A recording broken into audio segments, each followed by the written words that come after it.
Good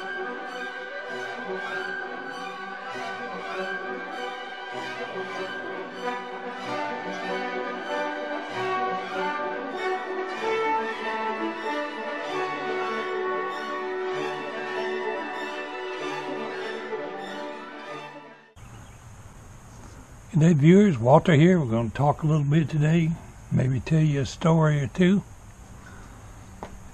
As I drive along to the dump, I have not forgotten about my projects, and we will get back to them. So my viewers that like to watch my various projects, hang in there. We'll get back to it eventually. I was thinking about road trips when I was working for the railroad. For years, I drove big trucks and regular sized trucks to various places around the state to repair rail cars.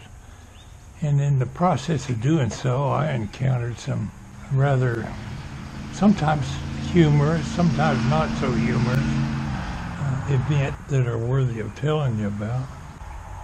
So I think I'll occasionally tell you a story about our road trips. We'll call them road trip stories. The first one that I'll share with you today, I'm on a road trip. Now, what is a road trip? You get in this big truck that's equipped with jacks and torches and tanks and welders and hand tools of all types. You name it, there's plenty of things on there that can be used to repair a rail car. Anyway, today's tale is about the Lakewood assembly plant. It was a General Motors assembly plant in Atlanta. It's not there anymore. They tore it down. But at one time it was a thriving assembly plant for General Motors. I think their first original,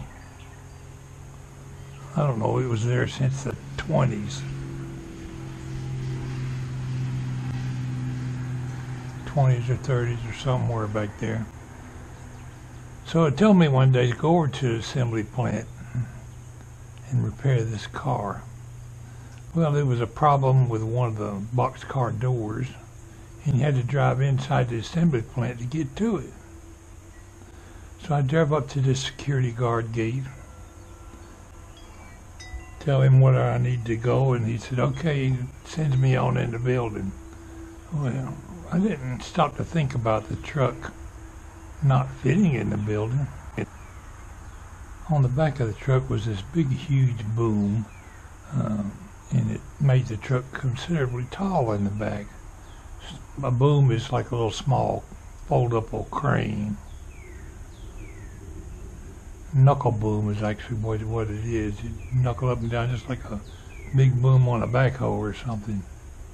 Anyway, that's just to explain what I'm talking about.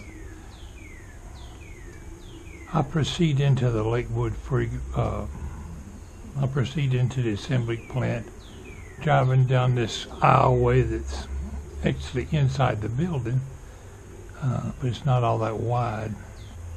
And it's real noisy in there. You couldn't hear what was going on. But I didn't realize my boom was too tall. I hadn't been working at the railroad too long. It was one of my first incidences with road trips. Anyway, that boom was in the roof area of this assembly plant, had big neon lights. They're like 15, 20 feet long, huge neon lights. Light fixtures, I should say.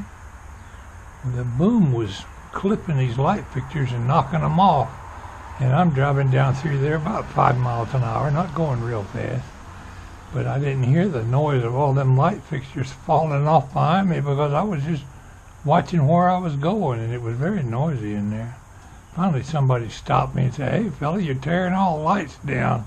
Look behind me, and half the assembly plant was in the dark. I had done knocked out all the lights. I called on the radio and told the car foreman that I had a little incident and had tore down part of the building over there at the assembly plant. One of the general foremen heard a radio conversation in the office. That was Pinky Freeman. He said he was jumping down. Oh Lord, Parks is over there tearing down the dang building. And I got a good scolding for that one, but things happen.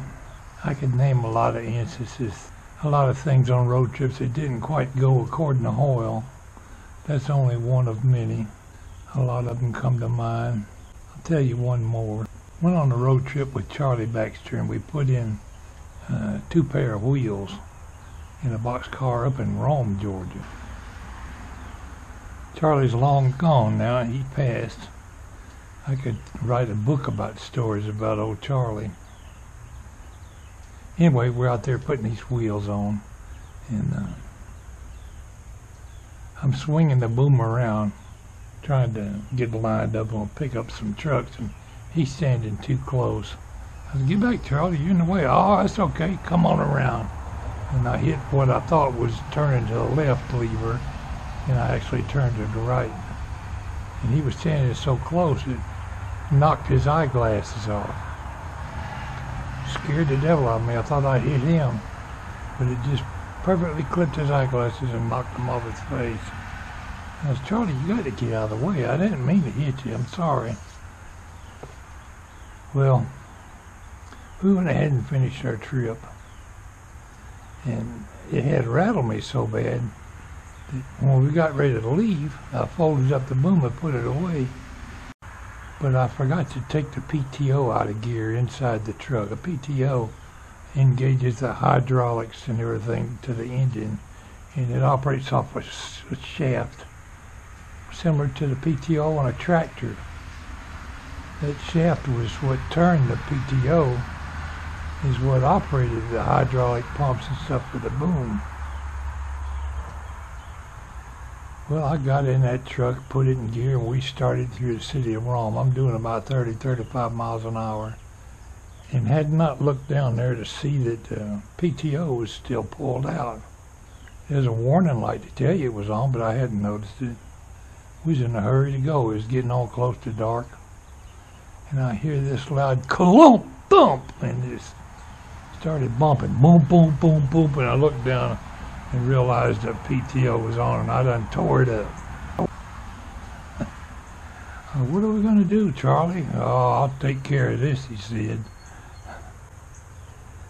We pulled over beside the road and got underneath that truck with a big, huge cutting torch with a heating tip on it, and heated up that PTO and took a sledgehammer.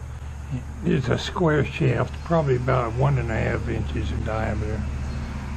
About yay long, about 2-3 feet long. We beat that thing back as straight as we could get it. Put the truck in gear and come on back to Atlanta. Of course, I'd done disengaged the PTO by then. And we made it on back just fine.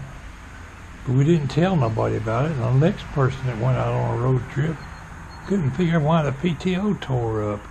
We done lost all the tension and tensile strength out of that metal by heating it, and it wasn't really straight, so it got kind of wobbly.